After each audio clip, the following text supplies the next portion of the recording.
Hey everyone, welcome to Comics with Bueller. As always, I'm Bueller. Today is episode 129 of the brand new Coffee and Comic Show. And as you can see, I'm not alone. I got my good friend Bob here with me. Bob, how you doing today? Doing fantastic, my friend. It's been a really rough week. Work was just completely busy. Yeah. But now it's the weekend here at the Coffee and Comic Show, and this is bliss. I'm in my happy space. Yeah, well, we filmed this on a weekend, even though it shows up on a Monday morning. You got your hair cut. I did. Yep. Ooh, look at that. Yeah, that's nice, buddy. Why? Thank you. Looking good. Yeah, it was like one of the only things I got to do this week. Did you do it yourself?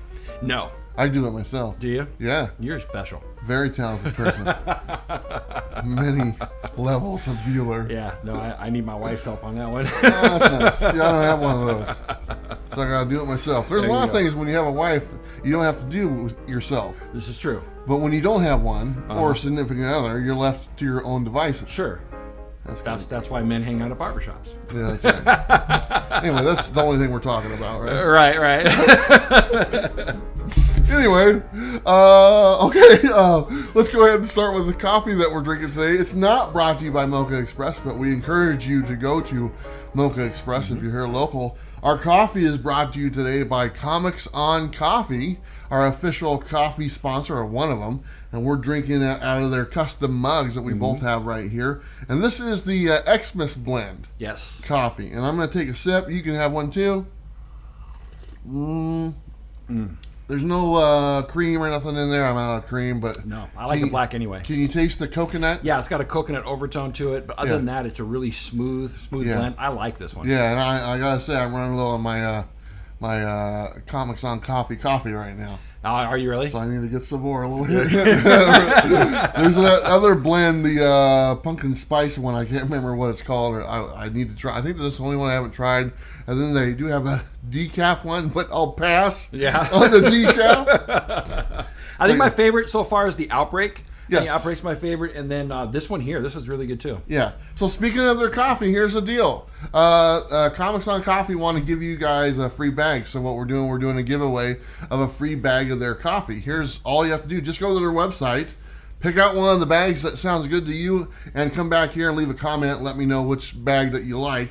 If it's the Outbreak one, if it's the Xmas one, just leave that in the comments. Just let us know down there, and then next week we'll pick a random winner, and then they'll send you a bag of coffee. Yeah. So just go to their website, comicsoncoffee.com. They've got like 8 different brands of coffee. Pick one that you like. Let us know in the comments in this video. Like I said, I'll pick 1 or 2, and then we'll see who wins, and then they'll send you a bag straight from them. Doesn't come to us. It'll come to your house straight from the coffee people themselves. Which is awesome. Which is what we don't have to pay shipping. There we go. So there you go. So if you want a free bag of coffee, if you want to win a free bag of coffee, go check out their website, find a bag you like, let us know. We'll pick a random winner. And there you go. Anyway, okay, that's the coffee that we're drinking. Let's go ahead and go our rundown of the show today. We'll start off with some announcements and thank yous. We'll then go to our first 5 brought to you by Bird City Comics. You can go to their website, enter the code Bueller, you save 10% on anything, including my exclusive that came out finally, although I don't think anyone's received them yet. I think they might have them by today. Yeah, I got the ship notice. Yeah. So I'm anytime now. Yeah, very cool. So if you do get them, let me know because I want to see them. So post them on Instagram, Facebook, whatever, tag me, and kind of want to see the books. So yeah, pretty cool. We have our topic today brought to you by Black Box Comics. You go to their website and the code Bueller10, you save 10%. Our topic today is who's had a better year so far, Marvel or DC, and we're just focusing on the big 2 because a few weeks ago we hit on independence really heavy. Me and Jennifer, she took Bob's spot for a week because Bob was off with his lady at the beach. Congratulations! I guess you're pregnant. Very cool. No! Congratulations, Bob. Thank you. We all knew what was going to happen. Appreciate it. Anyway, but we hit independent books pretty heavy on that week, and that was all focused on that. So this week we're just talking about Marvel and DC and who's had the better year so far. Then we'll have our final 5 brought to you by Bird City Comics.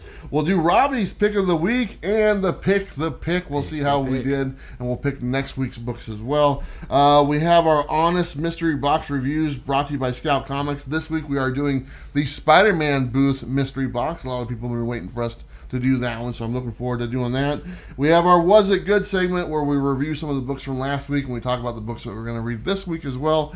And then we have our random thoughts brought to you by our Patrons. We're going to talk about that movie, The Tomorrow War, and because I know we both saw it, and we're going to talk about the third part of SummerCon, which they're having 3 of them apparently. Right. And we'll talk about that as well, maybe a few other things, and then we'll kind of wrap up the show. So anyway, let me go ahead and start off with the announcements really fast. Okay, so I kind of hit this on last week when I was talking about during our random thoughts. This week is my birthday week. I'm turning another age this week, 46.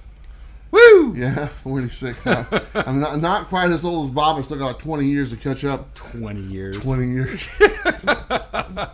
Anyway, 46 this week. You know, I don't know. It's mid 40s still, right? Mid 40s. 47 is like late. I don't know what it is. You're mid 40s. You're mid 40s. I'll still. take a mid 40s. There you go.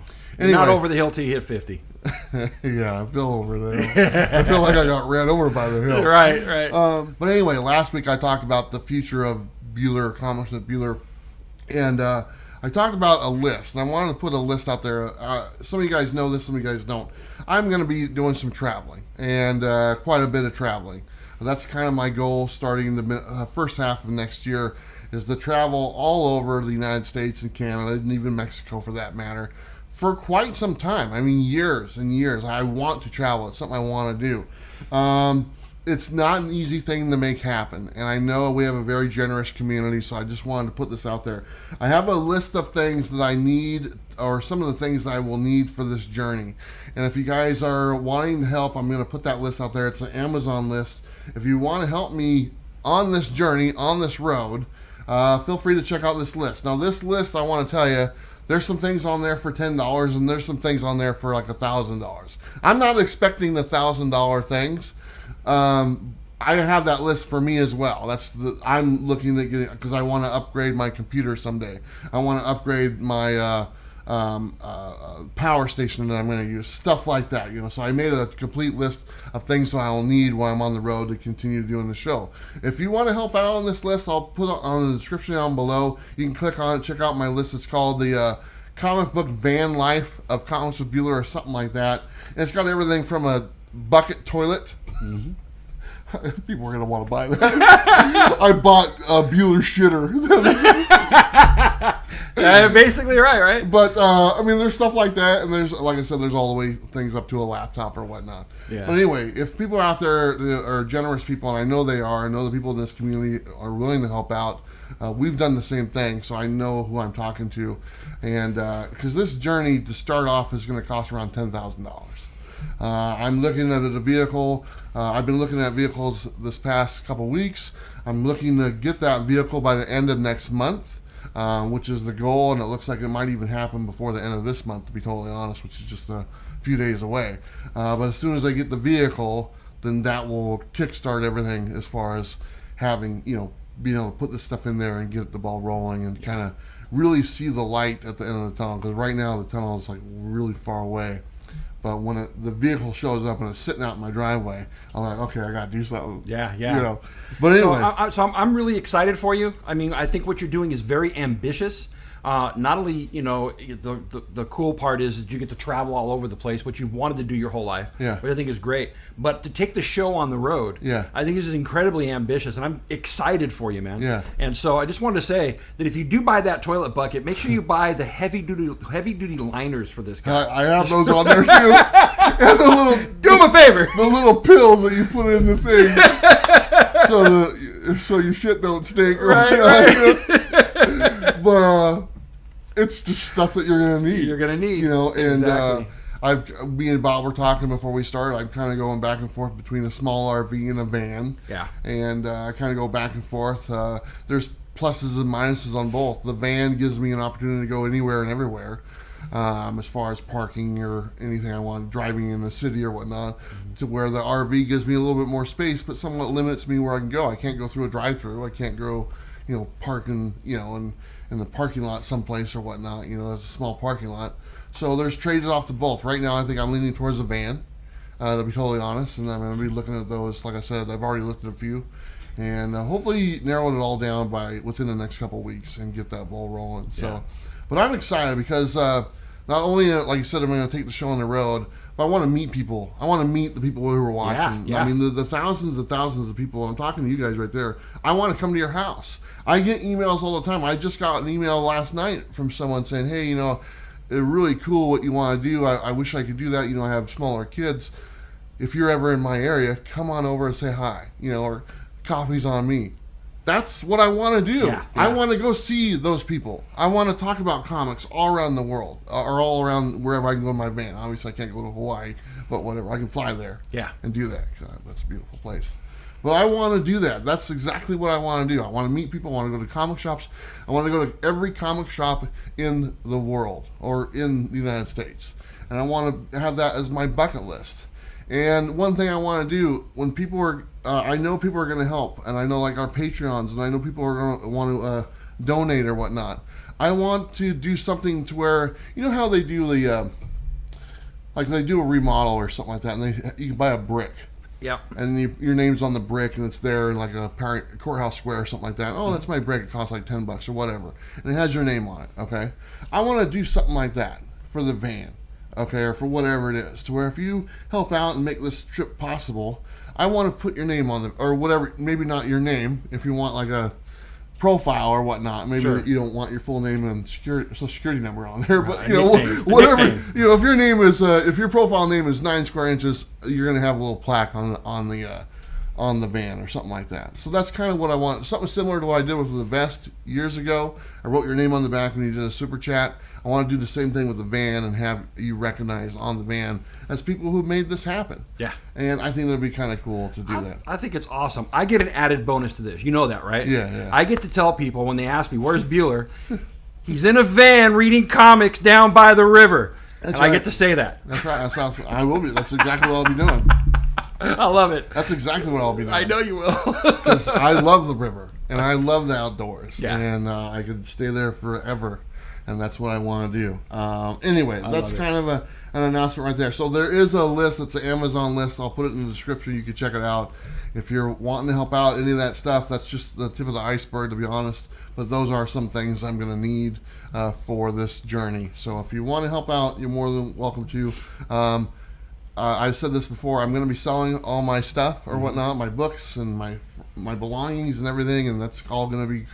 The money's from that's going to go towards this venture and everything. So, really looking forward to all that. Okay, so anyway, that's a lot to process, to be totally honest. Absolutely. Okay, I want to say thank you for the super chats from last week. Or actually, I don't think we had any last week, but we always get a bunch of super chats. But I do want to say thank you to our new Patreon members, the Buffy guy, and 9 Square Inches. All right, a couple new supporters of the channel. If you want to support our channel on Patreon, it's $4 a month, the price of one comic book a month. If you want to keep the lights going or the wheels rolling, support us on Patreon. I just made that up. I love that. That's not bad, man. That's worth $4 right there. Damn. You're good, man. There you go. Anyway, Patreon member right there. Boom. For sure. Okay, you know what? Let's get into it. Let's get into it. Let's go ahead and get into it right now with our first 5. So, Bob, you were up. Okay, I brought a lot of haha action today, and so I'm just going to show off some haha books here. Here's a cover from issue number 4. That's some good stuff right there. Here's one of the covers from issue 6. And I did get a lot of exclusives too. Here's another one. I think this is cover C of issue number 6. I think this one was from this is issue 4. I can't remember who the artist is on that, but I love that cover. Nice. And then here's one from issue 5, which that's just some you like that great horror action there. Are you trying to get them all? No. Okay. Just a certain whatever ones kind of grab me. Those are the ones I bought. There's too many of them. Yeah, okay. All right, here's my first 5. These first 2, I think, were sent to me from Real Good Art. They sent me the Department of Truth book last week and stuff. Yeah. This is some more stuff that they sent. This is White Widow number 5, some shiny goodness right there. I love that series. Yeah. And then this is the Virgin one. Mm-hmm. Nice. And these next 3 books were sent to me from Dynamite, and these are 1 in 50 variants. Wow. Okay? And they're either Red Sonja or Vampirella. You know, there it is what it is. Yeah. So there's this one, which is a 1 in 50. I'm thinking maybe Vampirella on that one, okay? This one right here, also another 1 in 50, also probably another Vampirella. That's her on the front right there. And then this one as well, another Vampirella, 1 in 50. Like I said, these are all sent to me from Dynamite, and we're going to be giving those away in the future very soon, probably start next week, and giving some of those away every week. So awesome. Yeah, so they're 1 in 50 variants. So thank you, Dynamite, for sending those our way. And like I said many times, we don't hardly keep anything that's sent our way. We turn around and send it back out. So every now and then I give something to Bob just to keep him coming back. That's really about it. Just keep brewing the coffee, all right? That's right. So anyway, that's our first 5 brought to you by Bird City Comics. You can go to their website, enter that code Bueller, you save 10%. All right, let's keep the ball rolling and go with our topic. And our topic is brought to you by Black Box Comics. You can go to their website, blackboxcomics.net, enter the code Bueller10. You save 10% on all their products that they got coming on. And they have a new book coming out, I think this week, if I'm not mistaken, or next week. So be on the lookout for that one. Should be pretty cool. I think it's a limited series. And then they got some Kickstarter things going on as well. Did you sign up for one of their Kickstarter things? Yes, I did. They're doing a Kickstarter for Shinokage, which you guys know I absolutely loved that series. And so the first 3 issues are being put into a trade paperback. So they have a Kickstarter for that. But what's really cool is they have a lot of different levels that you can pay for and get stuff in advance for the second part of the series, which is issues 4 through 7. I ended up getting that foil cover by David Mack for issue number 4. Absolutely love it. Go to Black Box Comics and go to Kickstarter and look up the Shinokage Kickstarter. It's on right now. You don't want to miss out on this one. So you were a little, like, I didn't know there was more. I thought 3 was it. And I remember when 3 came out, you're like, that was it? I know. I was like, I was afraid. Yeah, so just find out just now, there's 4 through 7, so there's more to come. There's more to come. Okay, yeah. Because you were like, that can't be it. It can't be it. So there's more stuff coming. So there you go. But our topic today is who's had the best year so far, Marvel or DC. Like I said, we're just focusing on the big 2 because we've done the independent ones a couple weeks ago. Sure. But Bob, you were up first with the first comment. All right, this one comes from Half Moon Picks. He says, Marvel by far. The Disney TV show movie hype just skyrockets old and new sales of books. It's hard to keep up with everything sometimes. Once a trailer drops, boom, the heat is on. Okay. So first thing first, I want to clarify this question. Yeah. We're talking about new stuff. Yeah. New stuff for Marvel and new stuff for DC that's come out this year. And we're not talking about back issues and stuff like that. And the reason why, I'll give you a perfect example. And this gentleman just referenced the TV shows and everything. Let's talk about the TV shows really fast. So the first TV show that came out from them was WandaVision, The Vision, and Scarlet Witch. Yep. Did you enjoy the comic that came out with that series? There was no comic that came out with that series. There wasn't? Okay, well, I'm sure there was for Falcon and Winter Soldier, right? I think there was, but I can't remember what it was. No, there wasn't. Wasn't, okay. What about the Loki book that everyone's talking about? There's no Loki book. There's no Loki. Okay, so what the hell? Right. Okay. There's their 3 series that come out. No books in conjoining with those TV shows that are hitting when they hit, okay? Man, I really like that Vision, or that WandaVision, TV show. I'm going to go to comic shop and get the book. Right. There is no book. I really enjoyed that Falcon Winter Soldier TV show. Go there to get a new book? No book. Nope. It would have been great to have a miniseries with Sam as Cap again. Yeah. Right? I mean, just to coincide. I would have loved that. Yeah. Same thing with Loki. And it's not like these weren't...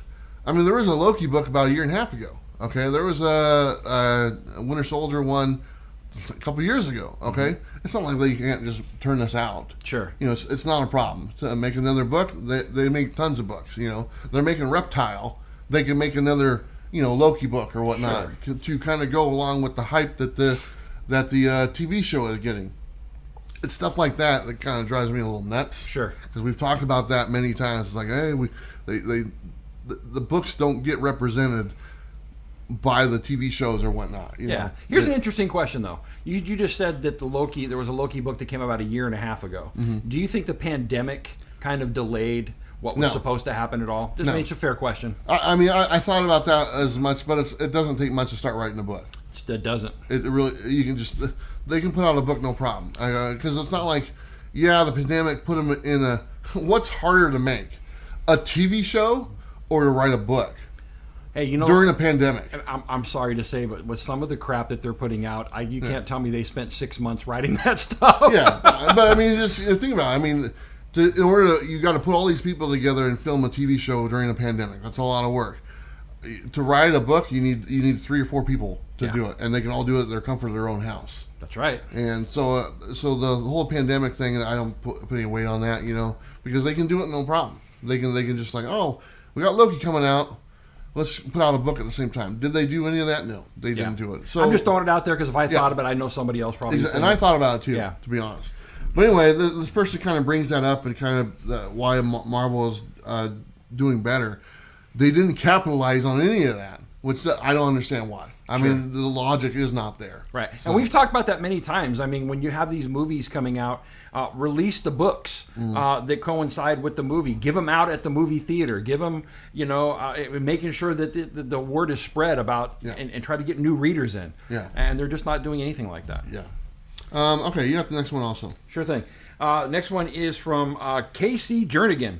He says, Marvel was doing well with King in Black. Once that ended, the only thing that I like is Black Widow and Daredevil. I think DC is doing much better with Joker, Nightwing, Robin, and the 100 different Batman titles. Yeah. And my favorite of the big two, hands down, is not Nice House on the Lake. Yeah. Is Nice House on the Lake. Is Nice House on the Lake. So I like, he mentioned a variety of titles, okay? And he mentioned the DC books and the 100 different Batman books. But here's the funny thing. Before he says that, he says, I like the Joker, Nightwing, and Robin. Right. What are those? What are those? Exactly. Those are also Batman books. That Batman universe is so strong. Yeah. It can support 20 titles. Mm-hmm. I mean, maybe they don't have the Batman name in front of it, but Robin is Batman. The Joker is Batman. A Nightwing is a Those are all Batman books. Yeah. And so, and they sell. They all sell. They all sell. You can't say that if you compare that to Spider-Man. Spider-Man could support maybe 4 at the most, but literally, there's not a lot of spin-offs from Spider-Man besides like Miles Morales that can kind of do their own thing. Maybe Black Cat, you can take that one, but people only buy Black Cat for a couple reasons or whatnot. Same thing with some other stuff. But anyway, I'm just saying, it seems like anything that related to the Batman universe has an audience. Yeah. No matter what. It does. And I'm just going to say this. Look, when it comes to Spider-Man, just put out one good book, right? One good book. There's a lot of that in here. I hang my head when I look at what Spider-Man is over the last year and a half, 2 years. What happened to his new costume? Anything? No. There was no traction. I think people were throwing shade on it, and I haven't seen anything about it since. Yeah, I don't know. I mean, don't get me wrong. They have a few different Spider-Man books out there. They have the Miles Morales. They did the Spider-Man one by J.J. Abrams. It took a year and a half for it to come out. Right. They got the non-stop action Spider-Man. I think that's still going on. Yeah, I think. Yeah, I'm pretty sure. It seems like hasn't seen it for a while. Yeah. They got the symbiote Spider-Man and stuff like that. So they do have a few. But like you said, the 100 different Batman titles. They're literally that's half of the DC's catalog. None of those books you just named have any of the traction that the lower Batman books have at all. So he also mentions the Nice House on the Lake. And one thing about DC, and I'll give them credit, they take some risks every now and then, with stuff like that, or the Black Label, or the ones that they did with the son of Stephen King. Can't remember the guy's name. The Hill House. Joe Hill. Mm-hmm. Yeah, was it Hill House? Hill House, yeah. Yeah. All those, some risks and stuff. And I kind of like that. They're kind of doing some different things, and sure, the prices on the books have gone up a little bit on a few books. I still have a problem with that, to be totally honest. But I like some of the risks that they've taken, and it's paying off on that one book, the Nice House on the Lake. So a lot of people are really enjoying that. Yeah. Of course, they got Tinian writing a bunch of their books, and he's on fire. So pretty much anything he puts his pen to, it's going to be a #1 sellers. Absolutely. All right, you got the next one as well. Okay, so the next one comes from Jason. Oh no, the next one comes from Oh Brother Comics. He says, that's a tough question. I'd say that DC has had the better year in comics so far. They just seem to be writing better stories. Batman, Joker, Future State, Superman, Nice House on the Lake, the list keeps going. Marvel, on the other hand, isn't doing well. I keep hearing Spider-Man is meh, X-Men, meh. People just seem to be meh on their books. I've even started straying away from Marvel stories. But I can't deny that Marvel is killing it with the TV shows. DC is getting there and has made some good strides. Really looking forward to Suicide Squad. But WandaVision, Loki have been on fire. Can't wait for the future of the MCU. Okay, once again, a reference to the TV shows that have no books to correlate with how good those TV shows are doing, which is it's just ridiculous and stupid and poor planning, marketing by Marvel. Sure. They should know better. Right. Why not? It doesn't make any sense. If you have something that people are interested in, they should have them give them an opportunity to purchase more of their product. Right. And if it's a comic book TV show that's on fire, should there not be a comic book out there?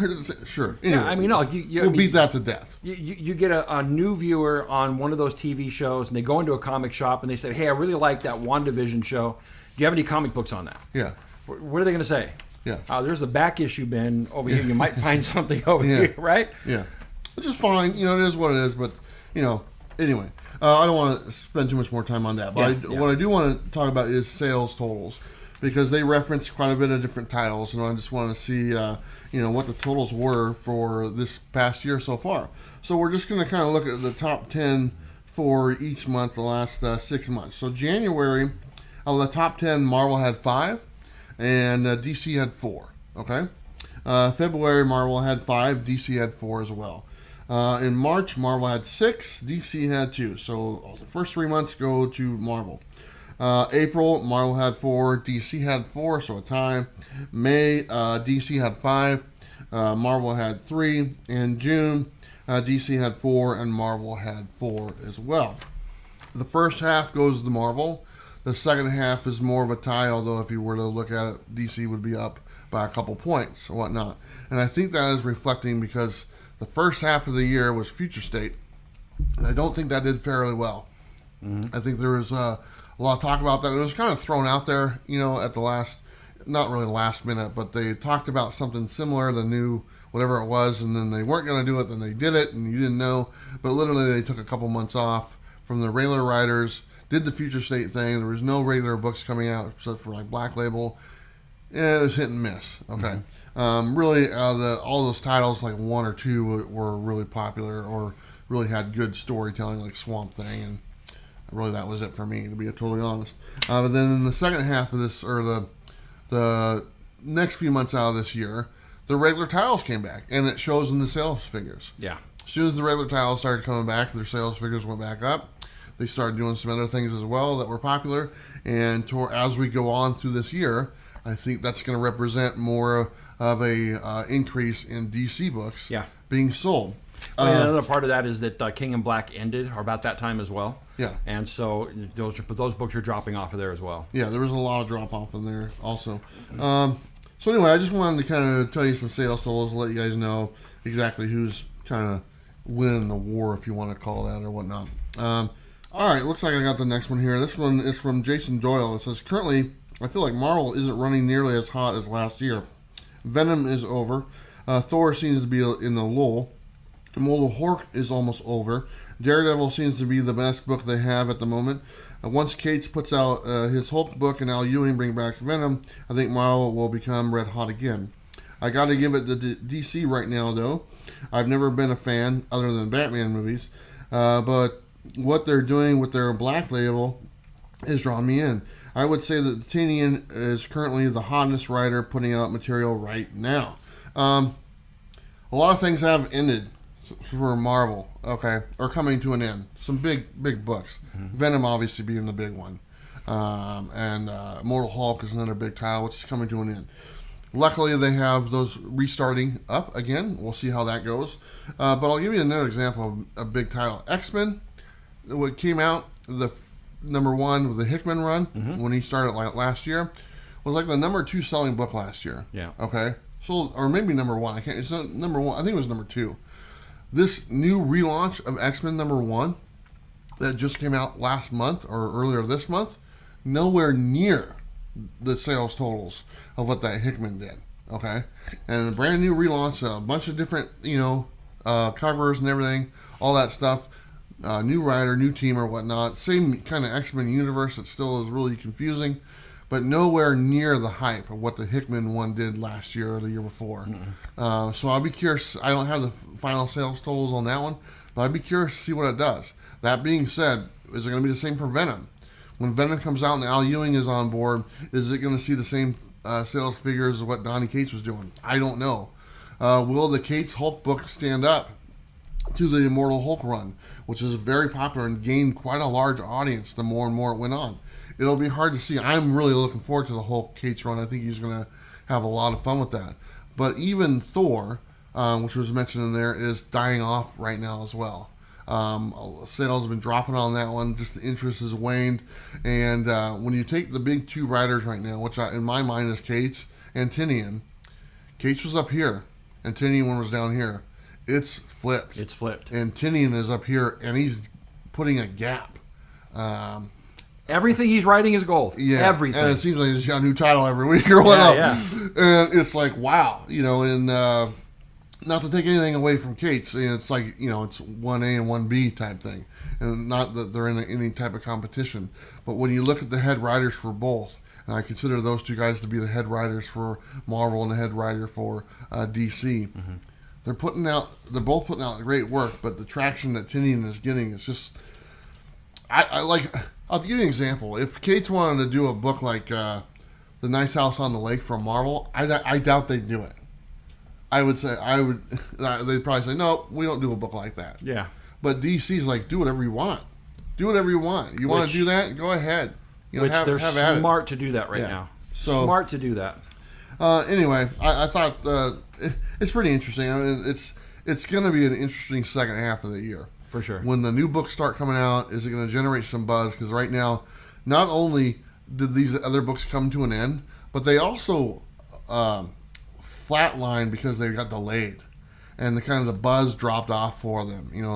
The Venoms, the King in Black got delayed, and some other ones got delayed and whatnot. And so the hype that was behind them dropped.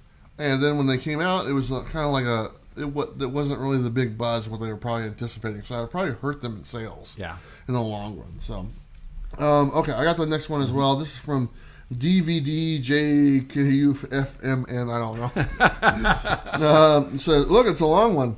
All right. Yeah. For me, personally, Marvel is making mincemeat out of DC right now. Ever since the price hikes and canceled books, DC is pretty much on my blank list. DC was on a major roll and doing an amazing job all the way up until January 2021. They only have 4 books left now that I will still pay for and proceed to enjoy accordingly. Once those are canceled or the price goes up on those as well, then I'm done with DC. I'm beyond over all the $7 to $9 Batman books. Marvel just has too many outstanding events going on, and I've been enjoying the blank out of King in Black, War of the Bounty Hunter, etc. There are still just way too many $4 Marvel books for me to pick up and enjoy, as long as I ignore the 15 different X-Men books, as none of those are very good anyways, outside of the main run. It's a long comment and a very boisterous comment, mm-hmm. and a lot of support to Marvel. And let me just tell you this. In the comments, you guys can go read them all. It was 80% DC. Yeah. It was probably 20% Marvel. Yeah. And I'm more of a Marvel fan myself than DC, if I had to choose between the two. But I don't think his statement's correct. I think a lot of his dedication to being a fan of Marvel kind of is what takes predominance there. Yeah, what takes predominance in that sentence? Because when I look at the books and what he's referencing or whatnot, he really likes Marvel, and there's nothing wrong with that. Don't get me wrong, and it's a hard thing to just sit there and not let your personal feelings take a hold of you on that. And I do it all the time, so you're not alone or whatnot. But when you look at what's out there right now, And a lot of people referred to King in Black and the Venom and stuff like that. And there was only, between those two titles, there was only 6 books that came out this year, okay? Because of the delays and stuff, So one a month or whatnot, and there was like a 2-month gap for them and stuff. And, if you literally, if you take that off the plate, I mean, none of the events, for the most part, for Marvel did anything. The Empire event, what was that? Was that this year? I can't even remember. I can't remember. The Heroes Reborn, it was interesting in the beginning, but that kind of fell flat. I think he did mention the Star Wars, and I think that does have a lot of hype, and I think Star Wars is probably one of the better things about Marvel right now. Yeah, I think this may be one of the...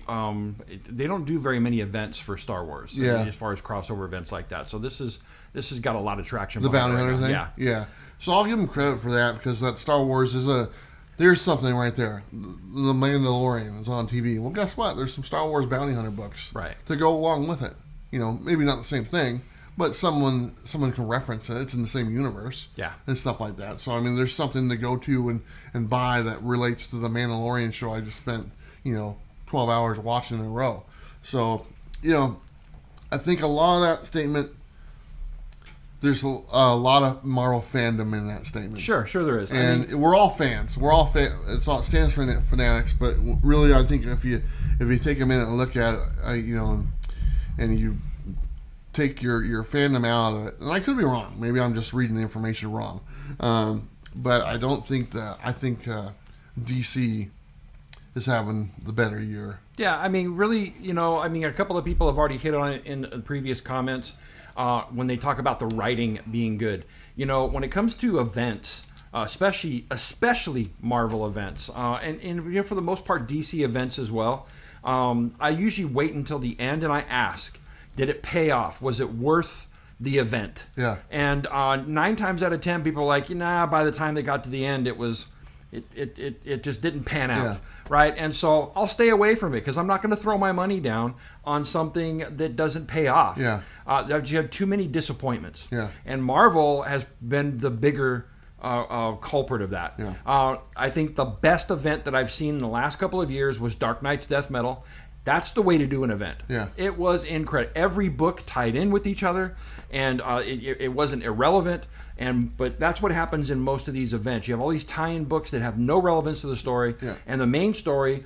If you just buy the 6 issues of the main story, you're hoping to get the best story out of that. Yeah. And most of the events that have happened by Marvel in the last 2 years have not paid off. Yeah. King in Black was good up until the end, and I'm like, what was that? Yeah. And so, look, I'm a huge Marvel fan. I love Marvel. That's my jam. But I'm a comic book fan. And so I have to go where the writing is good. And right now, I just have to say it, DC has the better writing right now. Yeah. And, not that I want to throw... I want Marvel to be better. They're just not. Yeah. They've got a few books out there that are really good. And, I'm content. But I have less... Right now, this is the first time in my comic collecting career over the many years that I have more DC books on my list than Marvel. Yep. And I don't want it to be that way. Yeah. But it just is what it is. That's mine as well. Marvel is the least amount of books on my pull list right now of all the publishers, which is really weird to say that. It is weird to say that. Yeah, and it just, for the record, the Dark Knight's Death Metal, issue number 7, the last issue came out in January. Yeah. That was the number 1 selling book that month. Yeah. But really, I also want to say something about DC events. Mm-hmm. There's some DC events in the DC universe that are going on right now. I couldn't tell you anything about it. No, neither could I. And so I want to just let you guys know that their events, the Marvel events, have been that great. As far as the events going on for DC, I haven't really heard much about them, and they're going on, or they have gone on, but there really hasn't been a lot of talk about them or whatnot. But I think just their regular stories in general that are in their books, that are in the regular issues, are the ones garnering the praise and stuff like the Nightwing, the Joker, or the Nice House on the Lake, or the Batman runs, stuff like that is doing really well in general, or Catwoman or whatnot. So. Yeah. All right, I got the next one also. This is from Joseph Barbera. There you go. Says, it's close, but I would have to say Marvel had the better year because of Venom and King in Black series, and also Thor. So it's all Donny Cates. Yeah. Take Donny Cates out. Yeah. Take Tinian out. How close is it then? Then at that particular point, you have Rom V, who's writing for both companies. You have Tom Taylor, who's basically writing for DC. You have Chip Zdarsky, who's writing for Marvel, but he's starting to do some DC stuff as well. And so they're your writers down below. Yeah. And I'm probably missing a few, but that's what Al Ewing's another one. That's what comes to mind with me. And so really, when you take those two out, if you take Tinian out, right, that takes out a bunch of DC books, and so it takes like 4 of them. Right, exactly. So I think they'd be completely neck and neck at that point. It'd be interesting. Maybe that's another topic. Right, that'd be a good one. Right. Take Cates out. Take Tinian out. What do you got left? Not a lot of great books. There's still some good books, but you're missing quite a bit. Daredevil's still running hard, baby. There you go. All right, Bob. Yes. You got the next one. All right, next one comes from MG. He says, I think both of them have had pretty bad years overall. Not much interesting going on at either. That said, for the first half of the year, I'll put Marvel slightly ahead based on King and Black event, Null and Venom compared to DC taking a massive dump with Future State. I think DC is catching up now with From Nice House on the Lake, Batman, Reptilian, and the Long Halloween special, while Marvel is doing absolutely nothing. Marvel has potential to end strong with upcoming Venom and Hulk relaunches if they're good. Yeah. So, I mean, that's the sales kind of figures kind of represent that. They started off strong first few months of the year. The second few months of the year, DC's kind of come on strong. And so it's kind of neck and neck right now. It'll be interesting to see what the rest of the year holds. Now, he mentioned, there's not really a lot of... The independents is kind of where all the talk and focus is right now. And let me just... I looked up some sales figures as well for that. So last year, okay, out of the top 100 books, 2020, how many do you think were independent books? In 2020? Sales-wise. Sales-wise? Top 100 sales for the year. How many do you think were independent books? 50%. Okay. For 2020. For 2020. Okay. 2%. 2 books. 2 books. Which would be 2%. Out of 100. Out of 100. So in 2020... That's crazy to me. 98 of the books were Marvel and DC of the top selling books.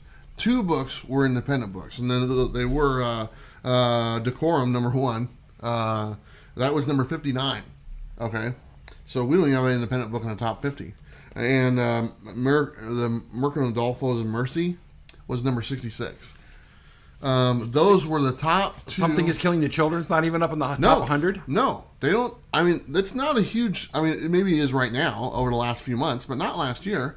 Last year, I mean, they were selling probably about 30,000 or what copies. Yeah, I guess I'm not tuned into the sales of the market because... With independents killing it in the last 3 years, I would have said that there were much more books in that top 100. Yeah. So anyway, 2 books. Those 2 books are only 2 books in the top 100 sales for last year. Now, 2021, when this year's over, I can guarantee you that number is going to be hugely different. Yeah. I would say at least... I wouldn't say 50%, but I'd say 25%. And I'm going to say that there's going to be some in the top 10.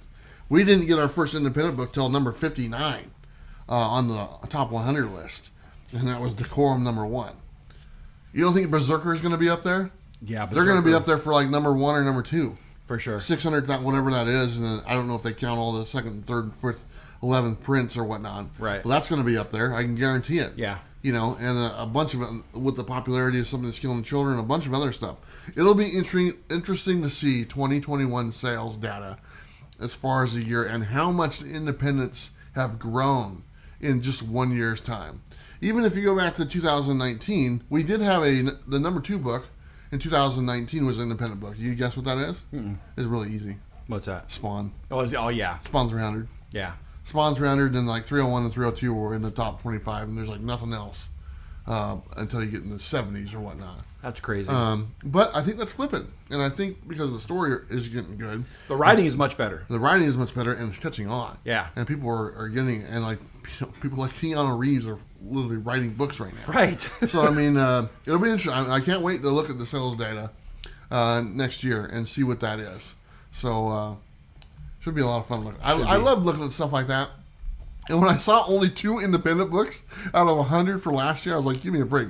And the Mercy book, I did not like that book at all. Yeah. I thought that was one of the. I read it and I was like, oh, this is horrible. Yeah. And for that to make the top 100, to be the only second book there, and then Decorum #1, Robbie's probably happy about that one. Yeah, very happy. People are still reading number.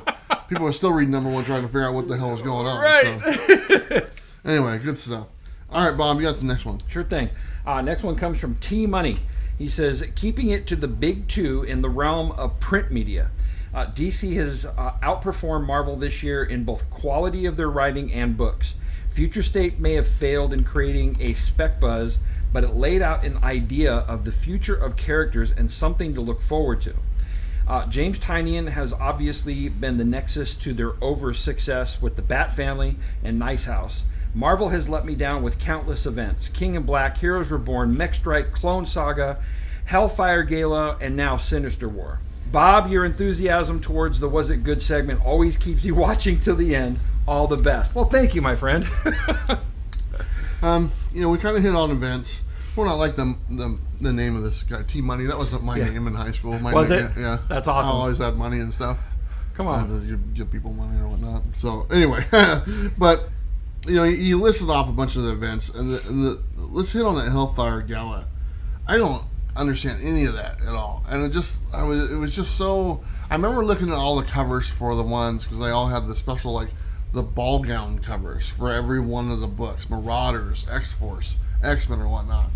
And it was just so much, and I think sometimes Marvel puts out more titles than anyone. Yeah. Okay, it's like, they put out 50 titles a week, and then DC is like 35, and there's less and less than that down the road or whatnot. But if they were, they do the quantity over quality. That's their thing. They're doing quantity. They're just making more and more and more and more, and we're not really looking at the quality. They gotta take a step back. They gotta look at the quality just for a month, just for a couple months, and just say, you know what, cut down on a couple books. Let's focus on the quality of the books. Right. This is something that Boom Studios did. Boom Studios had something they started about 2 years ago.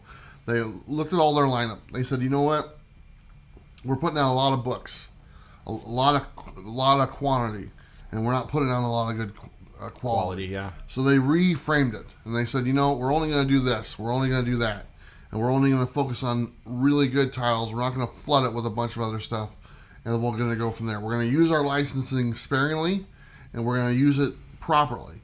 So what they did, they put that in effect, and all of a sudden they jump up to like the number 4 publisher that there is, because they focused on quality. Yeah. And they made an effort to do that. And then you started getting these titles that were just like knocking it out of the park. Like the Something Is Killing the Children. We Only Find Them When They're Dead. Alienated. Stuff like that. Really quality books. Yeah. And DC is kind of in the middle of that. They put out a lot of books, but they put out a lot of quality books, and I think you can see it in their different books that they do. The Black Label stuff always seems to be higher quality books. Mm-hmm. They're just a little bit more attention, a little better art and stuff like that. And then some of they're charging more for their books, and that's something that it just is what it is. I mean, they're not going to go in reverse. They're not going to lower the price of a book, right. So we're just kind of, if we're going to buy it, it is what it is. But they are, even though I'm not a fan of the thing and I think it's dumb, they are like adding other stories to it. A lot of times I skip those stuff, and I've talked about that. I'm not a fan of it. But they're at least doing something. And let me just say something about DC. Last year, we didn't even know if they were going to be in business. This is true. At this time, I even said something like, I don't think they're going to have more than 6 titles out, And that was a common consensus down the board, okay? And here we are halfway through the year saying DC's killing it. Right. Okay? And they've got tons of titles and tons of stuff. Really, think about a year ago where we thought DC was.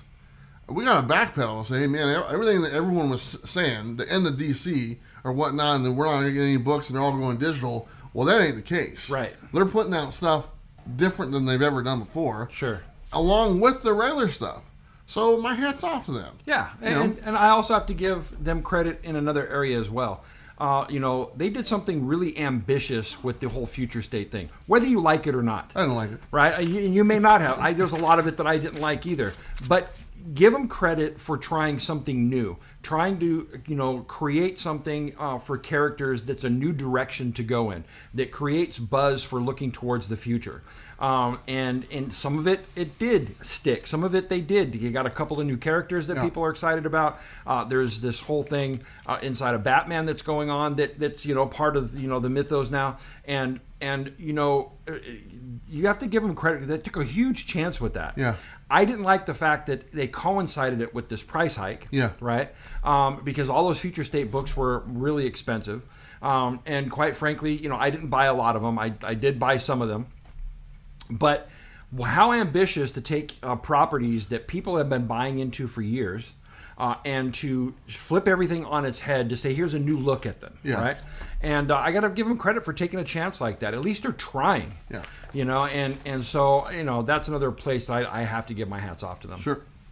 All right, I have the next one here. This is from the Scan Ket or whatnot. Okay. Man, a lot of people are saying DC. Mm-hmm. You all forgetting things like Venom and Immortal Hulk? What about all the cool stuff happening in X-Men? Or what is coming soon with Guardians of the Galaxy and X-Men? I personally think I have liked and bought more Marvel than DC this year, and I am excited for things to come. With DC, I mostly do not care about what is happening. But to be honest, neither are pulling their own weight compared to Image, Boom, or Aftershock. I see big shift away from the big two in the future. I agree with we were just talking about the shift to independent stuff. I don't know what's going on with Guardians of the Galaxy. You mentioned that in here. I haven't been up to date on that book or whatnot. Yeah. The covers will look pretty cool as of late, so maybe that's a series I need to jump on. The other stuff has come to an end, and like I was saying about the X-Men book, the relaunch of X-Men, or if you want to call it a relaunch, I don't know why they did that. That doesn't make any sense. They kept things going.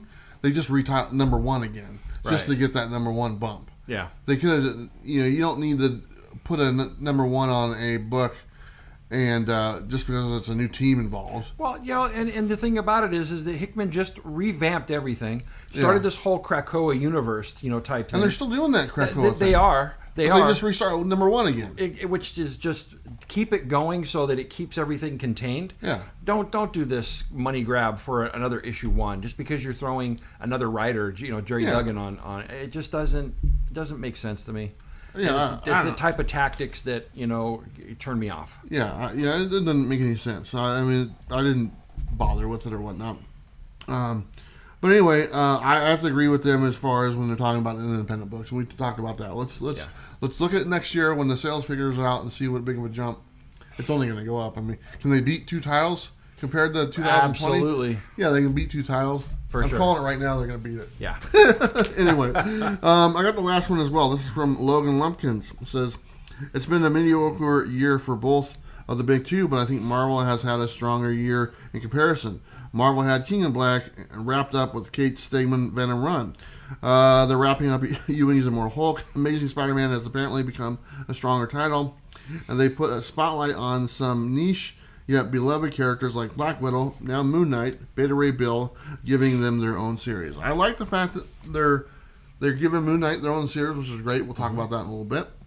The Beta Ray Bill series has been pretty well received. I think that comes to an end. It does. I wish that would keep going. Yeah. Because that's amazing. Yeah, and that's done by one guy. Yeah. He does the art and writing and everything. But they also put out weird titles. Ones that really don't... I wouldn't think they have an audience, but they're putting them out anyway in comparison to putting out ones that probably would. Right. I'll sell it again, like that Reptile book. Why do a Reptile book when you could do a Loki book? Yep. Or putting out the Falcon Winter Soldier book. Why do that? And instead you put out a Reptile book. Or what? Yeah. So anyway, that's our topic as far as who's had the better year, DC or Marvel. I think we both agree that DC has had the better year out of the two. I would agree. If we'd have to pick. But honestly, our true love right now is for independence for the year of 2021.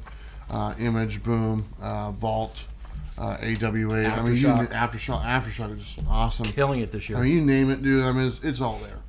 It's like, if you were to list the top 10 publishers right now, I mean, Marvel would probably be towards the bottom half, and DC is probably like 4th or 5th. If you looked at sales, that would be different. But when you look at what they're putting out, the quality of the book, then they'd be on the bottom. So there you go, man. That's a good topic. I enjoyed that one. Really good topic. And I know it's controversial. People out there may not agree with us. But, we have to call it the way we see it. Yeah. And you know what? There's enough for everybody. Yeah. There's enough good stuff for anyone. Even though we're saying, DC is doing better, or that's our opinion, there's enough good titles from Marvel for fans who enjoy. Absolutely. There's enough good stuff for DC for fans who enjoy, and pretty much any publisher or whatnot. Yeah. I'm surprised to choose from. Surprised we didn't get any Strange Academy comments in there. No, nobody likes that one. Really? A couple Daredevils just for you. Thank you. That's about it. Okay. So anyway, let's go ahead and go to our Final 5. All right. Brought to you by Bird City Comics. Yeah, that's right. Bird City Comics. Bird City Comics. I should know that, right? All right, Bob, you want to go? Sure thing. And this is rounding out some more great haha action. And I don't remember the artist who did these, but this one was from issue number 5. Just a creepy, creepy cover. And same artist for issue number 6. I love both of those covers. Just incredible. This one I had to get when I saw it advertised. This is issue number 6, but it's the homage to Killer Clowns from Outer Space, which is pretty cool. And then this one, which actually shows the Ice Cream Man, which shows up in issue 6. Pretty cool. And then this one is the Incredible Hulk homage, and then also issue 6. But I absolutely love that cover. So there you go, a bunch of haha today. You love the haha stuff. I did. I thought it was a good series. It's done. It's done. It's over. Yeah, but we still got Ice Cream Man. I know we do. All right. Okay, so I got my Final 5 here, but real quick, I just want to say hello. Hello. Hopefully everyone's doing good on this Monday morning. Yeah. Just hanging out, drinking your coffee. I'm almost out of coffee. My chair's squeaking. I gotta get that fixed. You guys can probably hear the squeak. Probably. The people are gonna, well, that's squeaking too much. But anyway, just want to say hello, and hopefully everyone who's watching right now in the preview is doing good. And I see you in there. I'm looking right at you. Whoever's watching, I'm looking right at you.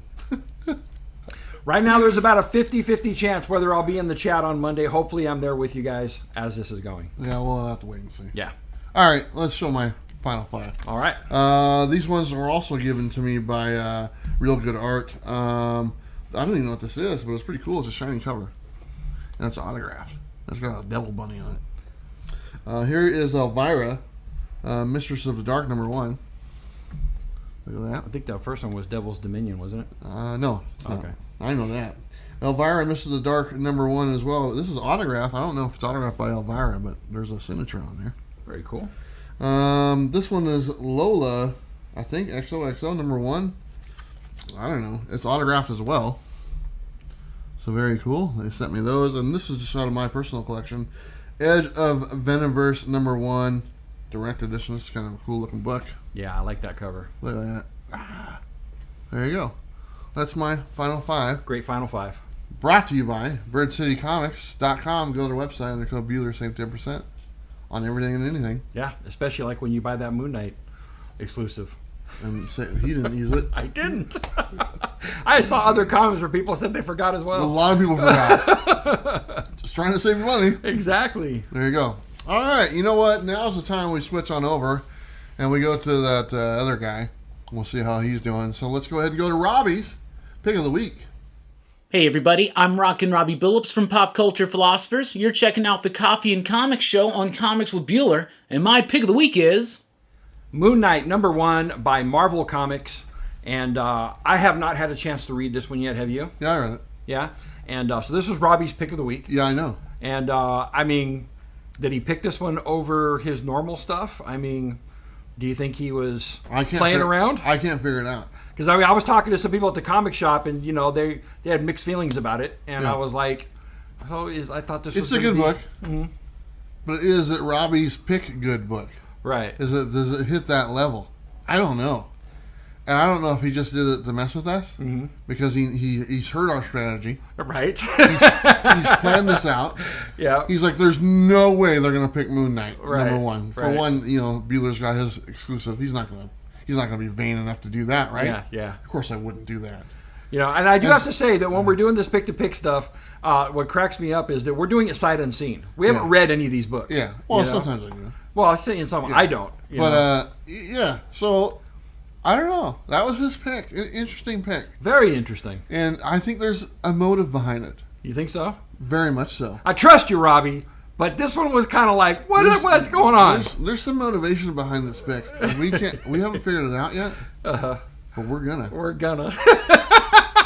I love it. It was a good book, though. Yeah. Anyway, let's go to the other part, which is pick the pick. Mm-hmm. This is where we pick the pick for next week. Mm-hmm. But let's go ahead and don't you have the envelope? I do right here. Let's see. Did we get it right? I know we didn't. All right, here we go. So, and remember, we had 2 picks. Okay. Last week, right? Sure. And I was like 50-50 in either one. And so you had chose The Many Deaths of Layla Starr. Yeah. Right? Which to me was the obvious pick. Yeah, it is the obvious pick. And then I was like, well, just to cover the bases, I went with Homesick Pilots. Yeah. Right? So just Dan Waters, Rom V. Yeah. It could have been one of those two. So neither one of us got it. Not even close. Right? But, come on, man. Yeah, there's definitely some shenanigans in the water there. Next week, either that or we're just sore losers. He's going to take a reptile number 3. Right. All right. So this is my pick for this week. You want to take a look at it? Sure thing. See what I have written on there. I think it's a good pick. I think it's a pick that he hasn't showed enough love for yet, and I think he's going to make up for it by picking that book this week. Okay. So that's my pick. Not bad, huh? That's not bad. That's not bad. That's not bad. Do you want to write something down? I didn't look at the books this week. He's not even prepared for the show. I'm not. All right. Well, you don't get to play this week. Can I go and look at some books and see, and then? All right, cut. And we're back. Bob, you did a little bit of research? I did a little bit of research. All right. You want to go ahead and write down your pick? Sure thing, right here. All right. I think I got this one. Okay. So we got both of our picks in there. He feels pretty good. He looked up some books. I did. The pick. Pick the pick. This is it right here. A lot of good books this next week. There is a lot of good books. I think this week's worth at least $200. It should be $200. If we nail this one, $200. Did you ever get the money from Jen? I didn't. You know, didn't? She's avoiding my calls. Oh, she gave me the money. Did she? Yeah. She even gave me extra. What? $117. See you see what happens, Larry. You see what happens. Actually, you know who we should have sponsor this? What's that? Sleepy Reader. Sleepy Reader. There we go. Come on, Sleepy All right, Reader. come on. We're helping you out, buddy. If you haven't been to Sleepy Reader's channel, go check him out. Sleepy Reader 666. He does great what do you call it? I don't know, Bob. Go for it. Non-partisan. How's it going for you? Non-biased reviews. There we go. Yeah. And he does really well at it. As opposed to biased reviews? Yeah. Who does that? Everybody. Okay, whatever. Anyway, the money part of this segment is brought to you by Sleepy Reader 666. There we go. Go to his channel and give him a subscription. He's got some great reviews, and he's an awesome guy for the comic community. Yeah. There we go. Non-bipartisan review. Whatever. Anyway. I can't think of the word. Okay, so that's the pick. There you go. We'll find out next week who wins. What do we got next on our list here? Was Robbie's pick. Oh, here we go.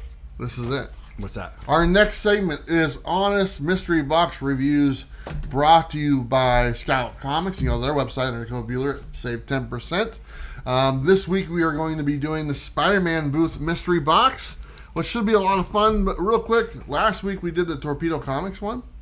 Got a really bad review. Got an F.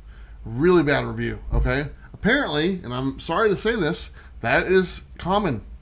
A lot of comments about the Torpedo box. A lot of people have bought in their box said exactly the same thing. Yeah. I was not hoping that. I was hoping we got just a bad box. And that wasn't the case for everyone else. But unfortunately, 90% of the people who commented, like, hey, I've experienced the Torpedo box. It was just as bad, if not worse.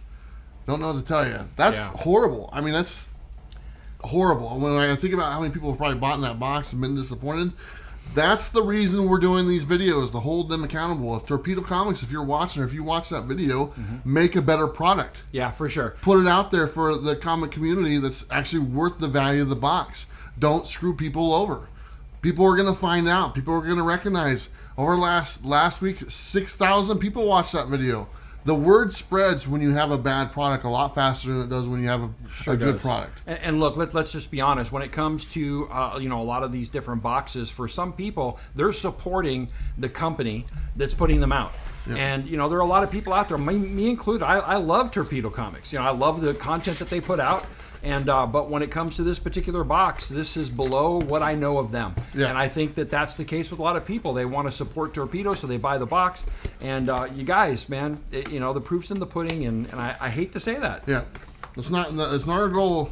Our goal is to not bash someone. Our goal is to be honest reviews and go by the grading system, which is available for anyone to look at in the description of this video. Right. So you can see how our grading system works. It doesn't favor anybody.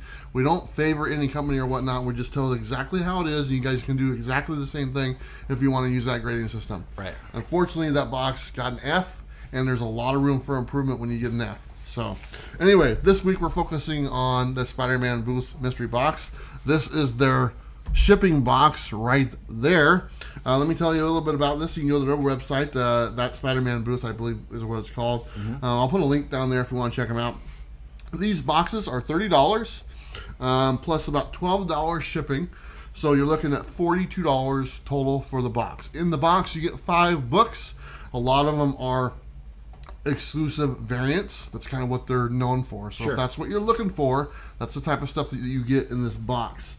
So let's go ahead and start this off with the first thing that we review, which is packaging and shipping. Like I said, on this one, it was a $12 shipping, which is very expensive. It shouldn't be that much. This is an area where they can improve in pretty easily if they don't mind. I don't know if they're trying to eat some of the costs by charging more, but this is a size of a flat rate envelope, which is about $8 with taxes or whatnot. So the shipping should be no more than $8. So you're looking at $4 more than the shipping cost. It does have a nice box, and I like that, and everything came secure. And actually, their box is one of my favorites. One of the reasons I wanted to get when I first got one of their boxes a long time ago was just to get their box. Yeah. Because it was a red one. It was pretty cool looking. But I gave it an 8 out of a possible 10. And the reason why 8 is $4 less, or $4 more shipping cost. What'd you give it, Bob? I gave it a 7. Okay. I think we both gave it a 7. Yeah, I'm sorry. I gave it a 7 as well. So 7 is what I gave it. I was looking at a different one. So I gave it a 7, and Bob did as well. Like I said, it's $4 more shipping than it should be, and that's what a 7 represents. Right. But like I did say, the box itself was pretty cool. It's a custom box, so they do have to pay a little bit more for that.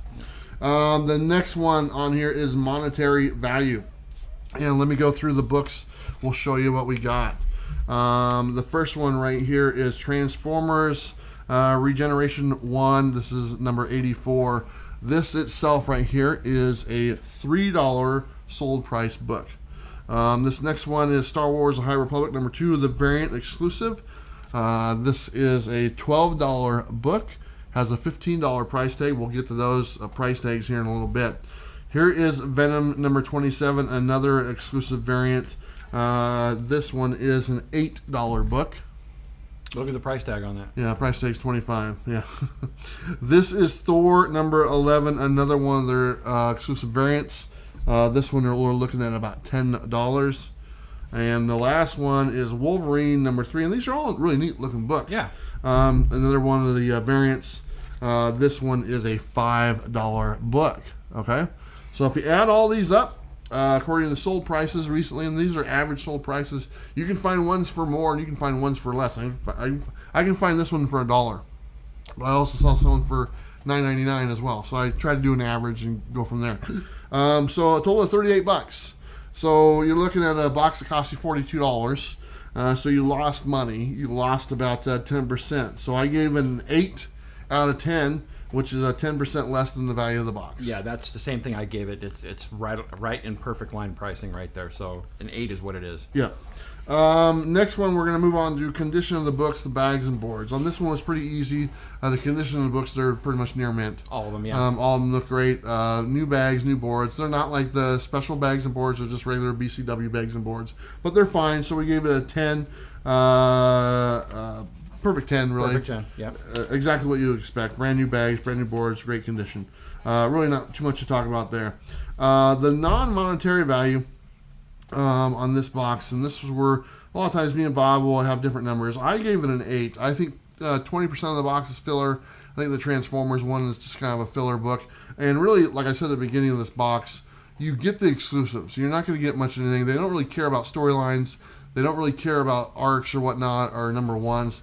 It's just the exclusives that you're going to get. That's kind of what they focus. They're kind of a one-trick pony when it comes to that stuff. You're not going to sit there and get like the start of a story arc or something like that. As long as it's a variant and like one of their variants, that's what you get in this box. Yeah. That being said, I also want to say this, and I've seen this. If you buy multiple boxes, you have a very strong chance of getting exactly the same books over and over and over. Exactly. So if you do buy multiple boxes at once, I don't recommend it. I recommend buying one box 1 month, maybe wait a couple months, buy another box or whatnot, or maybe 2 boxes or whatever.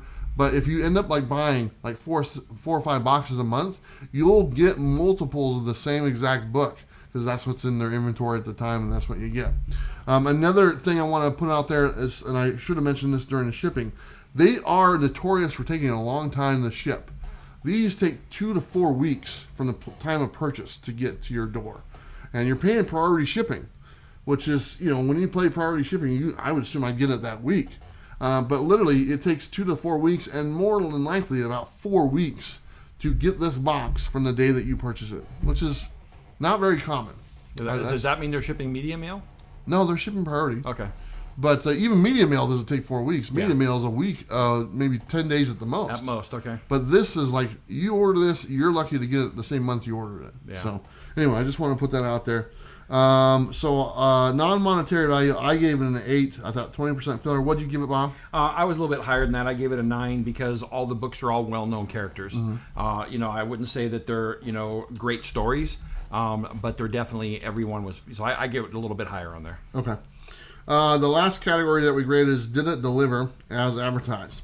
I gave it a 6, not as advertised. And the reason why, and we talked about this last week, is those stupid price stickers on the books that they put on there. The Torpedo does the same thing. Those don't represent the value of the book.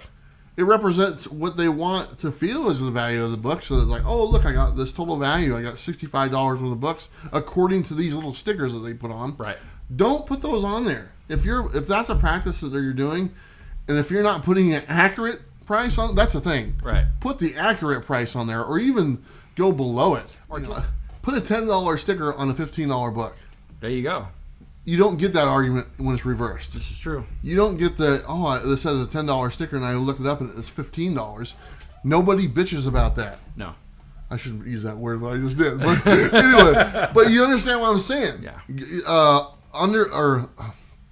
Under promise, over deliver. That's what that is. Under promise. Put a $5 sticker on there and have it be a $10 book. Right. Go that way. Don't go this way. Because you're false advertising, you're pulling the wool over their eyes or whatnot, and so I gave it a 6 because it's not what they say it is. It's not what it is. Yeah. And then obviously the value of the books did not equal the value of the box itself. Right. Bob, what'd you give it? I gave it a 6 as well, and because it is still acceptable. I mean, they are great. All the books are near mint. They're all, characters that I know. They're all exclusive variants. They're in a great box. They're in great bags and boards. So it's still acceptable. Yeah. But yeah, definitely a 6 is what I gave it as well. Yeah. Anyway, there's just minor things that they could change really easily that would, with the same exact books, you just do a few changes and it would change the grade of this box. Absolutely. My total score on this was 39. There wasn't any bonus stuff, so there was no bonus items to talk about. What'd you give it? My total score is 40. 40. So that gave it a total of 79, which is a grade of a C+. Yeah. But it's not as good as some of our other ones. Yeah. But a C+. But like I said, minor tweaks here and there, and this could be an A box. Yeah. Not a problem. They're really close within the value. Like I said, it's just within a few dollars, so that's Pretty easy to fix, probably. You know what? Add one more book. Yeah. If they added one more book to this box. Yeah, the grade would be different. Yeah, add one more book, even if it was a $4 book or a $3 book, that would make a difference right there, and that would bring your grade up or whatnot. And that's just adding one more book to the box. Right. Because you're only getting 5, and I like a lot of books. You know, especially when you spend like $42 or whatnot. You know. So anyway, that's the grade. You know, it's better. I actually thought they would do better than they did. Mm-hmm. But I think the shipping was surprising. Yeah. That's another controllable cost. I don't know why they charge so much for shipping. I've shipped thousands of packages that are $8 that fit in that flat rate envelope. All over the country. All over the country. It's $8. Yeah. Why is it because of this box right here that's costing you $4 more? If that is, we've done some other, Tom's box doesn't cost that much more shipping. Yeah, I mean the Heroes, even Torpedo Comics, it wasn't that much more shipping. And then the Heroes box that we did or whatnot had the custom box just like this. Right. It wasn't $12 shipping. This has been the most by far. And with 6 books, you can go with a Gemini mailer. You don't have to have as large a box. I mean, that's just there's plenty of room in here for more stuff. Yeah. And they do kind of flop around a little bit in that box, I noticed. But they do actually. Have you seen how they ship it? They ship it inside of one of those mailers, right? No, they ship it inside of. They use a Gemini mailer and they fold it backwards. Oh, that's right. I did see that. It's really bizarre how they do it, but I mean, it works for them. I don't know why they don't just throw it inside a envelope and call it good. So anyway, there's some advice for you guys. Just throw it in a prepaid envelope, save yourself some money, and you can get a better grade. So there you go. Let us know if you've bought the Spider-Man Booth box. Let us know what your thoughts are on the box and if this is an accurate grade. I mean, this is pretty close to a B minus, C plus. It's right there. So I mean, it's a pretty decent grade. And there's little things here and there that could tweak it to probably get it to an A, not a problem. Absolutely. So anyway, there you go. Not a bad box. The monetary value is a little lower than I anticipated, but I don't know. With those variants, if they're not some kind of key or whatnot, they don't tend to hold value for very long. It's true. And maybe that one was a $25 book at one time. At one time. But now it's an $8 book. Yeah. Every day of the week. So anyway, there you go. That's our honest mystery box reviews brought to you by Scout Comics. All right, moving on, we're going to go to our Was It Good segment, and we're going to talk about some of the books that we read last month. So let me take these down. Bob, you got your books right there? I do. All right, let me take a look at these. And our Was It Good segment is brought to you by Comics on Coffee. Like I said, they have that giveaway right now. Go to their website, find the coffee bag that you like. Let me know in the comments down below which bag that is, and we'll do a random drawing next week, and we'll send you a free bag of coffee, or maybe 2. We don't know for sure, so there you go. But go check out their website. They got like 8 different ones. Find the one you like. Let me know. Easy as that. You can win some coffee. All right. So, Bob, here we are. First book up, we have Dark Blood #1 by Boom Comics. Mm-hmm. And, Bob. Yeah. Was it good? It was good. The only problem with this book is that it should have been longer. It was a great setup. Basically, it's dealing with an African-American guy in the 50s, and you keep flashing back between the current time in the 50s where he's being kind of persecuted by somebody, and then this thing in World War II because he was a pilot in World War II, and you're dealing between these 2 different episodes, but you don't really find out what happens with each of these episodes. One is called The Changing, one is called I forget what the other one's called, but he definitely has some powers, and but great setup. I mean, I was compelled the whole time, and when it got to the end, I was just like, "That's it." Yeah. And so it was good, but it left me wanting so much more. That's good, though, right? It is good. That means you're going to get #2. Yeah, but I mean, for a mission first accomplished, should be right. I mean, because I was liking it, but there should have been a little bit more. It really should have been. So it needs to be more. There needs to be more. All right. So you're not satisfied. You're right. That's exactly right. It was good, but I'm not satisfied. You like to be fully satisfied. I do. Okay, the next one. All right. Is Blue and Gold by your buddy Dan Jurgens. Dan Jurgens. And Bob, was that good? It was all right. Oh, come on. I really had high hopes for this. In the past, some of my favorite interactions in comic books between characters has been Booster Gold and Blue Beetle. And I love their interplay. And there was some of that inside of this, but he's doing a thing where he's got social media involved, and that's kind of how Booster Gold pays the bills. People like pay into a Cash App type of thing to support him.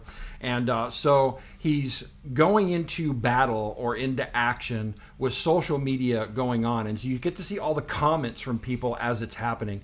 And I think it detracted from what... It was too much. Yeah. And then when it got to the interaction between the two main characters, it didn't have that same flow that it had in the past. It kind of felt forced. And so, I mean, it's a good setup for where he's going in the story.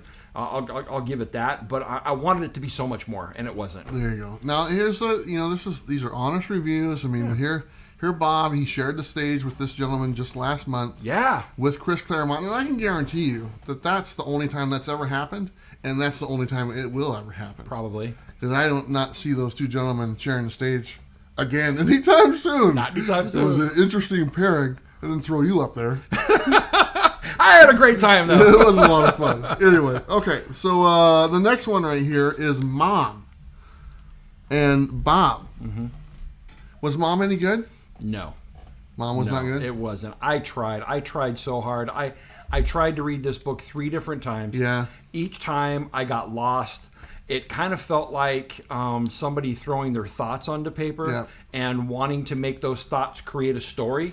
And, I think Amelia Clark, who did the writing on this, she would have done herself much more service if she would have got an actual comic book writer to help her write it. Yeah. Like with Keanu Reeves inside of Berserker, he's got Matt Kent, right? And Matt Kent is doing the heavy lifting. It's probably Keanu Reeves is giving them idea. And that's kind of what should have happened in here. Sure. I got lost. It just wasn't cohesive. It just felt like the ramblings of somebody trying to let you know who they are. Yeah. I don't know. I couldn't do it. Yeah, when we kind of hit on it last week, I'd already read it, and I kind of felt the same way. That's kind of when I left it kind of open-ended because I didn't want to taint sure. your thoughts on it. But I was like, this ain't doing it. There's a lot of words. Yeah. And a lot of unnecessary stuff. A lot of unnecessary stuff. That should be, you could cut down half the words in that book and it'd be a better book. I felt like I was reading a bunch of diary entries. Yeah. Right? And trying to create this cohesive story with it. Yeah. That's what it felt like. There you go. Okay, so those are the 3 you read. So I guess you can show the 3 that I read now. Yeah. Absolutely. All right, so first one up, and we hit on this one a little bit earlier. This is Moon Knight #1 by Marvel Comics. Bueller. Yeah. Was it good? I enjoyed it. It was. I was very happy with it, to be totally honest. So Robbie gave it his pick of the week. I probably wouldn't go that far, to be totally honest. Mm-hmm. But I enjoyed. His review on it was pretty much spot on that he did on it. It involved kind of all the elements of Moon Knight that you've liked in the past. And they brought it all together. Throwing some vampire goodness and stuff like that. The artwork was great. And it's a book that I probably am going to add to my poll list, to be totally honest. Because right now I've said that Daredevil's the only one on there, and then Immortal Hulk was on there, but that's almost done. But I'm enjoying this one. And I like the darker heroes. I like the Moon Knights, the Daredevils, the Punishers. I've talked about that in the past. So I'm enjoying it. I'm glad that there is a Moon Knight book out. This is a series that... There should always be a Moon Knight book, to be totally honest. There should be. It's a cool character, darker character, and the story reflects it as much as well. So I enjoyed it. I thought it was great. I'm looking forward to, at least having 1 or 2 Marvel books on my poll list now. Yeah, that's awesome. Yep. And this kind of breaks the mold, with the TV series, the Moon Knight TV series coming up, and they're releasing a Moon Knight book. Yep. Good for them. All right. Go figure. All right, next one up on the list is Siphon #1 by Image Comics and Bueller. Yes, Bob. Was it good? I just did that. I don't know. I read it, and it was a little confusing. The artwork was fantastic, and there's actually some sketch artwork in here as well. That's extra. That was just awesome looking. Mm-hmm. The artwork was really neat. The story itself was a little. It like this girl dies and she has powers and she passes the powers onto this random dude, and then it just kind of skips over what he's supposed to do with them or what they are or whatnot. And I don't really know what they are, to be totally honest, but he's got something.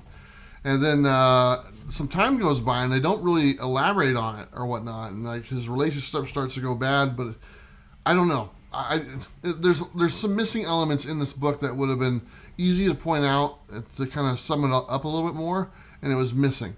At the end, it introduces another character, and he's probably going to be the one that explains exactly what this is, because he has the power as well. So this one and number 2 should probably be one book, and that would give you the information you need. Because really, I don't know what his point is to the main character is to do, or even what his powers are, even though I know he has them. So right, it was okay. It was okay.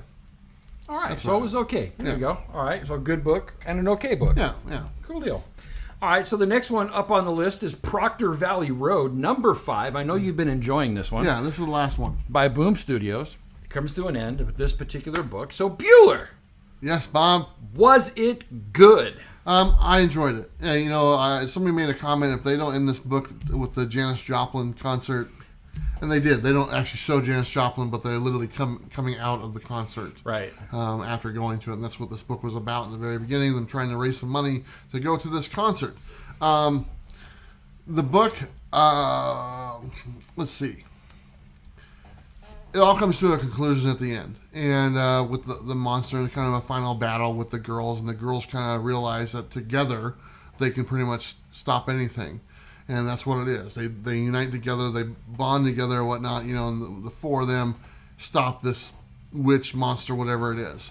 Nice thing is, a couple of characters we thought were gone, turned out they're not gone, and they're still in there. And there's a really neat thing about one of the characters' fathers, who's been missing, who they believe ran out on his family. One of the girls and the mother finds out that's not the case. Unfortunately, they find out he passed away, but now they know what happened to him. To where before they thought he just left and abandoned them and whatnot. So I thought that was a nice, interesting touch that they put in there. They didn't have to do it, but they did.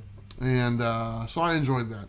I enjoyed the series from the very beginning. I think, like somebody said, it's already been optioned. And it's over now. So, I mean, if you want to go pick it up, there'll probably be a trade here in the next month or two. And it's a good read. Nice artwork, nice story, flows along, and the characters are good enough to hold their own. So I liked it. I was pretty happy with it. Another book off my pull list because it comes to an end. Yeah. This one is also dropped off my pull list, but I'm looking forward to reading the rest of the series. I think I stopped at issue number 2. Just haven't been able to read comics, but I enjoyed those first couple of issues. Yeah, so. It's not bad at all. I enjoy it a lot. One of my favorite books by Boom. So. Anyway, next week I'm going to be reading Shadow Doctor, number 5, Spawn, number 320, and Scumbag is back. So I'm going to be reading Scumbag, number 9. Bob, what are you going to be reading? I'm going to be reading Department of Truth, okay, which I think is number 9. 11, whatever. And then I'm going to be, oh God, I got to look. Cut! And we're back. Bob did some more information looking up and stuff like that. So what other 2 do you have for us? I'm going to be reading Barbaric number 2. Okay. And Something is Killing the Children. I think it was number 18, 19, something like that. Something like Whatever like that. Whatever. There you go. Not a bad list. Not Berserker number 4 or 5 or something? Nope. Okay, that's cool, man. I will be reading that, but that's not part of my... There you go. Yeah. So those are the 3 you're going to read. Yes. Awesome. So next week you'll tune in to the Was It Good segment. We'll let you know how those were. And we'll probably read some other ones as well. There we go. And that's it for this segment. Like I said, it's brought to you by Comics on Coffee. Don't forget to go to their website. Pick out a bag of coffee that you like. Let us know. And you'll be entered into the random drawing to win some free coffee. Yeah. So there you go. All right. Last part is our random thoughts. Brought to you by our lovely Patreon members. Like I said before, if you want to keep the lights on and keep the wheels rolling like that, join our Patreon. But we're going to talk about that movie because I finally watched the whole thing. The Tomorrow War, and that's with the guy from... Chris Pratt. There you go, the Guardian of the Galaxy. Anyway, what did you think of that movie? Okay, so I like the special effects. I like the comedy. That was about it. The story, I think, is really ill-conceived.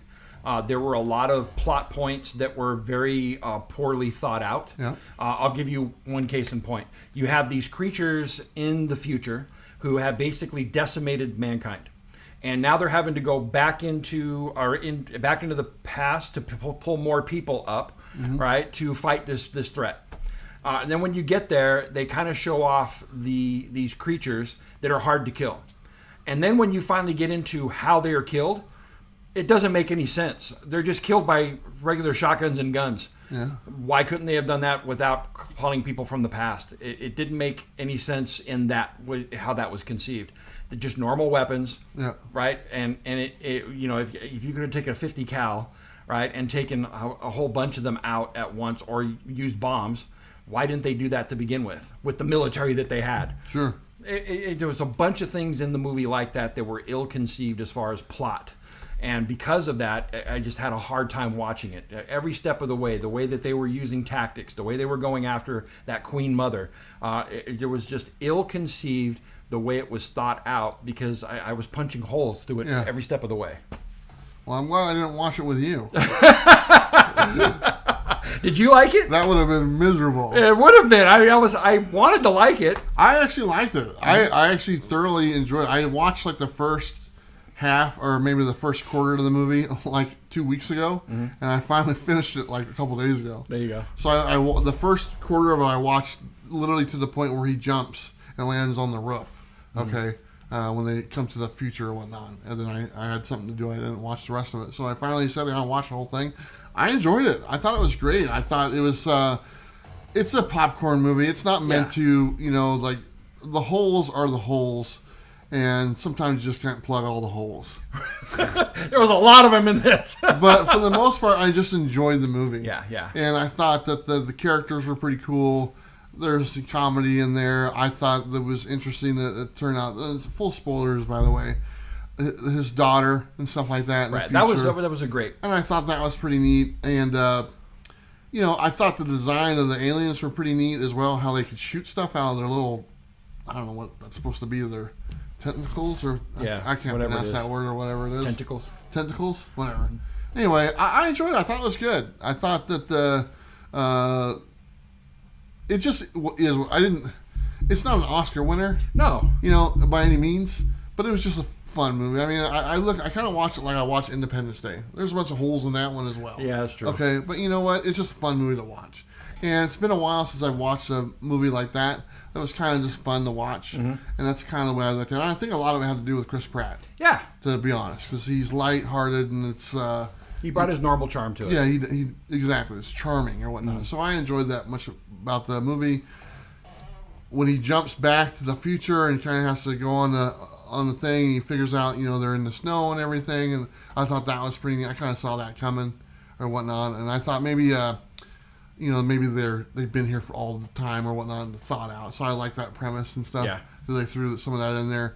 And then his father showing up at the end, I thought that was pretty good and stuff. Yeah. So I don't know. I enjoyed it. I liked it more, and I remember you telling me that after I watched the first quarter of it, you told me you weren't a big fan. And then that's probably the reason why I didn't watch it for a couple of weeks, but then I was just bored the other night and watched it, and you were wrong. All right. It's worth a watch. But it's not one I'd go back and watch. There you go. So. Anyway, there you go. Tomorrow War. It's on Amazon for free. Cool. I think that's about it. I just want to say one more time about that the Amazon list. If you guys want to take a look at that, if you want to help me out as far as get the ball rolling for the new. How do I want to say this? The new adventure. Or the new chapter in my life, or whatnot. Right. A new chapter. Which starts next year or whatnot. And a lot of stuff has to happen before then to make it happen. So if you're in the place to possibly help me out, I appreciate it. You know, because like I said before, our community is very giving. And I look at it like this. This is a dream of mine. And if I knew someone, if I could help them fulfill their dream or whatnot, I'd do it. In a heartbeat. And I know people feel the same way. And I know you do the same thing. And I know some of our friends do the same thing. So, you know, I consider everyone who's watching friends of the show. And we're spending time with you right now and everything. And I want to come meet those people and do all that stuff. So the generosity out there is amazing. And I just want to say thank you in advance. Thank you. To everyone and stuff like that. So, and more of this stuff to come. Like I said, when I get the vehicle... And then I can show you the process of me making this traveling comic book shop. Because it's going to be comic book themed. Yeah. I haven't really said what... I've got pictures drawn out what I want to do. Somebody offered to buy the spinner rack. I said, no, I can't sell that. The reason why, it's going in the vehicle. That's awesome. Somewhere, man. It might be on the very top of the roof, like an antenna. Right. That'd be amazing. Somewhere that thing's going with me. Right. So you go down the freeway and that thing's just... yeah. What the hell? The books flying everywhere. I love it. It's my energy system or whatnot, and my power station. So anyway, the link is down below if you want to check out that list. If there's anything you can help me out on, I appreciate it. Don't feel obligated to. There's other things that are more important to this, but if you do have extra or whatnot, then thank you, like I said. Really, that's about it. Bob, anything with you? Nothing much. I've been trying to put out some content. This week I put out a couple of videos on my epic haul that I had. Still, trying to find time to read books. My work is just really hectic right now, but I'm putting some stuff out. Yeah. Just stay tuned. But you'll be there for the Comic-Con. I will be there for the Comic-Con. I'm looking forward to it. Even though it's going to be smaller, every time I've gone to Washington State SummerCon, it's been awesome. Did you get the hotel room? Haven't got that yet. I'm waiting for the guy to email me back. Are you going to get it at the same place? Probably. The place with the ladies? With the ladies. The hookers on the top floor. Yeah. Yes. Great price. You can't beat it. Really? The hotel. Oh! I didn't know you wanted to share that on your list. You're a married man, Bob. I was there with my wife. Come on. Anyway, he meant the price of the room. I do. Not, anyway. That's good stuff. All right, that's good. For sure. That's great. It should be a lot of fun. It will be. I'm glad they're probably excited to see you again. Also, I still have t-shirts for sale. If you email me at bullseyebobec@outlook.com, they're $20 a piece. You can order from extra small all the way up to 4 extra large. Yep. $2 of that goes to the Hero Initiative. $5 shipping and handling, so $25. And like I said, $2 of that goes to charity. Nice. And as soon as I get enough orders, I'll cut it off. I'll get the shipping out really quickly. I'll throw some stickers in there. There you go. Oh, that's about it, man. Yeah. I can't think of anything else. Like I said before, enter the win a free coffee. Just go to that Comics on Coffee website. Find the coffee you like. Do that. People are probably going to get their Moon Knight book this week. Yeah. I'm hoping to get my copies. I don't know how many copies I'm getting, but I'm probably going to sell a few personally at the con or something like that. Mm-hmm. Sign it or something. Bueller. Yeah. There you go. Get a signature from Bueller. I don't know. My signature, I'm starting to charge for my signature now. Are you? Oh yeah, $100. $100. Doing the That's Rob, how you're funding the pick to pick. Doing the Rob Liefeld. Right. Free. Always free. There you go. Anyway, all right, everyone. That's all I got for you. Can't think of anything else. Thank you so much to Real Good Art, I believe, that sent me some of those books. I really like your haha ones. Those are pretty nice. Thank you. I don't have any of those, but you know what? I don't want them. And here's what I also want to say to people. A lot of people send me stuff, okay? Send me books or whatnot, and I appreciate everything that you guys send me as far as comic books. But do me a favor, don't send any more.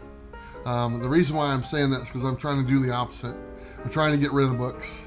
And the ones that people send me are the ones I feel obligated to keep. And I don't have a lot of room to keep that stuff going forward. So do me a favor, if you're thinking about sending me some books, donate them to charity. Or send them to Bob, I don't know, or whatnot. Bob's more than happy to take it. Or donate them to charity. Or donate them to charity. Something like that. But I want to say thank you in advance to everyone who has sent me books or whatnot. That being said, I still get books from publishers. And as soon as I get those in, I just send those back out. That's what those are. And those are a little different scenario. So anyway, that's all I got. Bob, guess what? What? We'll have you take us out. Sounds good. So don't forget to like and subscribe. You know what to do. We'll see you next time. Bye.